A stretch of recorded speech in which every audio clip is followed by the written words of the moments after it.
సంధ్య, వద్దండి. ఈ ఇన్సూరెన్స్ డబ్బులు మనకొద్దు. మనది కాని డబ్బు మనం ఎప్పుడూ తీసుకోవద్దు.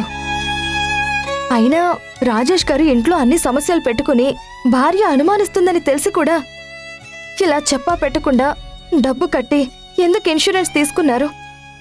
దీనివల్ల వింధ్య ఎంత డిస్టర్బ్ అవుతుంది. ఏ సంబంధం లేకపోయినా సరే కేరింగ్ ఉంది కాబట్టే కట్టాడు అంటుంది. ఇప్పుడు అది అడిగే ప్రశ్నలకి మన దగ్గర సమాధానాలు ఎక్కడున్నాయి? సంధ్య, నువ్వు ఆలోచించేది నాకు అర్థం అవుతుంది. ఇప్పుడే రాజేష్ గారు కూడా నాతో మాట్లాడారు. ఈ ఇన్సూరెన్స్ కట్టింది వాణి గారు. ఇందులో రాజేష్ గారి తప్పేం లేదు.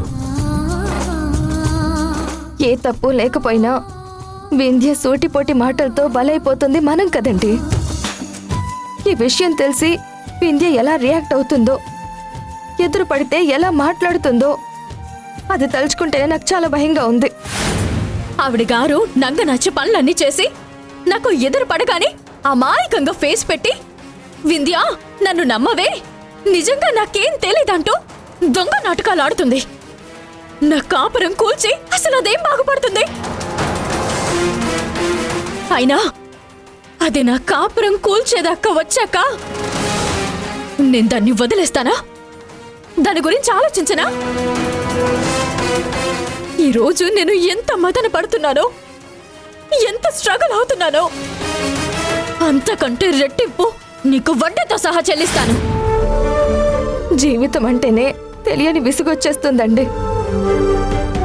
రోజు సంధ్య వింధ్య అంటూ సంతోషంగా ఉండే మేము కొట్టుకుని చచ్చిపోయే పరిస్థితికి వచ్చింది. మేం కలిసి ఉన్నప్పుడే మా జీవితాలు ఎంతో బాగుండేవి. చిన్నప్పటి నుంచి మా మధ్య చిన్న చిన్న మిస్అండర్స్టాండింగ్స్ వచ్చినా నవ్వుకుంటూ వెళ్ళిపోయాం. కానీ ఇప్పుడు ఏడ్చుకుంటూ ఉన్నాం. ఎవరైనా మా జోలికొస్తే ఇద్దరం ఒక్కటిగా రియాక్ట్ అయ్యేవాళ్ళం. ఇప్పుడు మాకు మేమే శత్రువులైపోయాం. నన్ను ఇంకా అసలు వింధ్య ఈ జన్మలో నన్ను అర్థం చేసుకుంటుందా? ఈ సమస్యలు పరిష్కారం అవుతాయా? మళ్ళీ తిరిగి పాత రోజులు వస్తాయా? అసలు ఈ సమస్య పరిష్కారానికి ఏం చెయ్యాలి? నాకేం అర్థం కావట్లేదు. వద్దు అనుకున్న బంధాల గురించి ఎక్కువగా ఆలోచించొద్దు సంధ్య. నాకు తెలుసు నువ్వు వింధ్య లేకుండా ఉండలేవని, వింధ్యని మర్చిపోలేవని. కానీ పరిస్థితి ఇక్కడ దాకా వచ్చాక ఇంకా తన గురించి ఆలోచించడం నీ పిచ్చితనం అవుతుంది. వింధ్యకి నీకెప్పటికీ స్నేహితురాలు కాదు. నువ్వు అనుకున్న పాత రోజులు ఇక రావు. నీ స్నేహాన్ని మర్చిపో సంధ్య.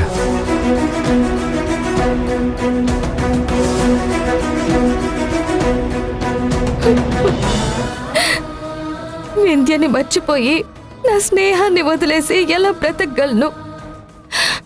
అది ఎన్ని తిట్టినా, ఎంతలా అవమానించినా అదెప్పుడు నిజం తెలుసుకుంటుంది, అది ఎప్పుడు మారుతుంది అని దీనంగా ఆలోచిస్తున్నాను. వింధ్య పైన నాకు కోపం రావడం లేదు. దాన్ని చూసి బాధపడాలో జాలిపడాలో నాకు అర్థం కావడం లేదు. చేతులారా మా స్నేహాన్ని దూరం చేసుకుంది.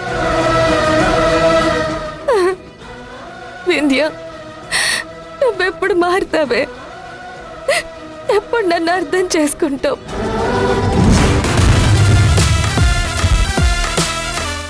సిస్టర్, నువ్వు నిజంగా ఆ సంధ్యని వదిలిపెట్టావు కదూ? ప్రాణం పోయినా దాన్ని వదిలిపెట్టను.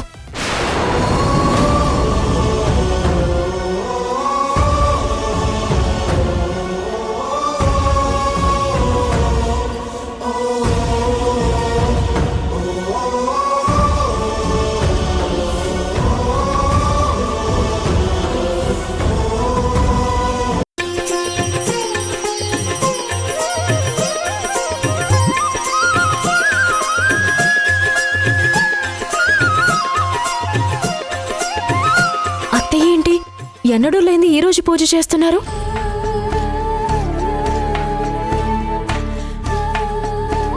రాజేష్, అమ్మా. ఏమండి?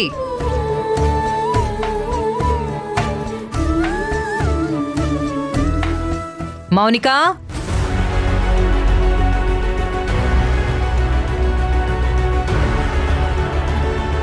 అత్తయ్య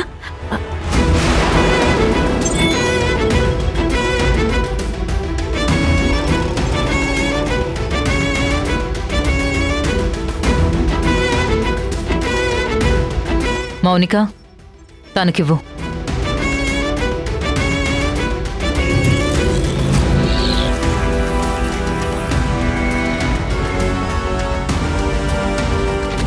ఏంటమ్మా ఎన్నడూ లేంది నువ్వు దేవుడి గదిలో పూజ చేస్తున్నావు? ఈరోజు కార్తీక పౌర్ణమిరా. నీకు తెలుసు కదా, నేను కార్తీక మాసం అంతా ఉపవాసం ఉంటానని. పైగా నాకిష్టమైన మాసం ఇది. ఏమండి, ఈరోజు మన ఫ్యామిలీ అంతా గుడికి వెళ్ళి కార్తీక దీపాలు వెలిగిస్తున్నాం. అత్తయ్య సూపర్. ఈసారి దీపం వెలిగించడానికి నేను కూడా మీతో పాటు వస్తాను. ఈ మధ్య ఏ పని మొదలు పెట్టాలనుకున్నా అది ముందు పడట్లేదు. దీపాలు వెలిగించి శివుణ్ణి మొక్కుకుంటే కనీసం కోరికలైనా నెరవేరుతాయి. మౌనిక, కార్తీక పౌర్ణమి రోజు కార్తీక దీపాలు వెలిగించడం అత్తయ్యకే కాదు, నాకు కూడా చాలా ఇష్టం. అత్తయ్య, మనందరం కలిసి గుడికి వెళ్ళి 1,000,000 దీపాలు వెలిగిద్దాం. రాజేష్, నువ్వు ఏ ప్రోగ్రాం పెట్టుకోవద్దు. మన ఫ్యామిలీ అంతా గుడికి వెళుతున్నాం. అమ్మా ఇంతగా చెప్తున్నావు కదా, తప్పకుండా వెళ్దాం. నేను ఎక్కడికి వెళ్ళను. అత్తయ్య, నేనున్నాను కదా, ఆయన ఎక్కడికి వెళ్ళనివ్వను. ఏ పనున్నా క్యాన్సిల్ చేసుకుంటారు. మనందరం గుడికి వెళ్దాం. ఏమండి, మనం సంధ్య వాళ్ళ ఇంటికి వెళ్ళాలి. పదండి.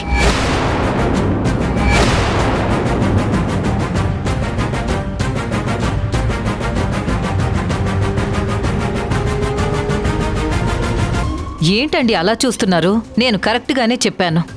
ఈరోజు గుళ్ళో జరిగే కార్తీక దీపోత్సవానికి సంధ్య వాళ్ళని కూడా ఆహ్వానించడానికి వెళుతున్నాం.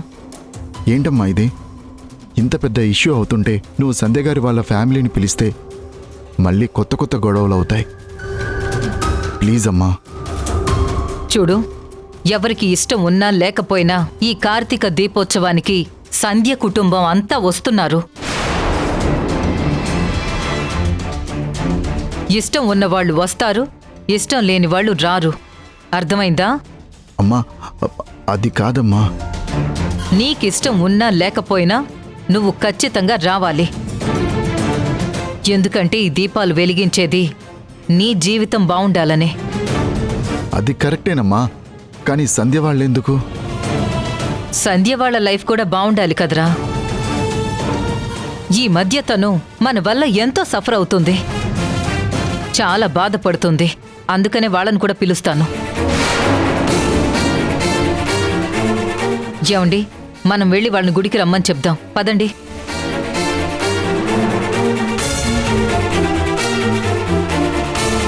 ఏమండి, ఇప్పుడు కూడా నన్ను టార్గెట్ చేస్తున్నారు. నన్ను బాధ పెట్టడానికి కావాలని సంధ్యని పిలుస్తున్నారు కదూ. నేను వచ్చినా రాకపోయినా మీకు పర్వాలేదా? సంధ్య ఉంటే చాలా, నేను అవసరం లేదా? ప్లీజ్ నువ్వు అలా మాట్లాడకు. అసలు దీనికి నాకు ఎలాంటి సంబంధము లేదు. ఇది అమ్మ నిర్ణయం.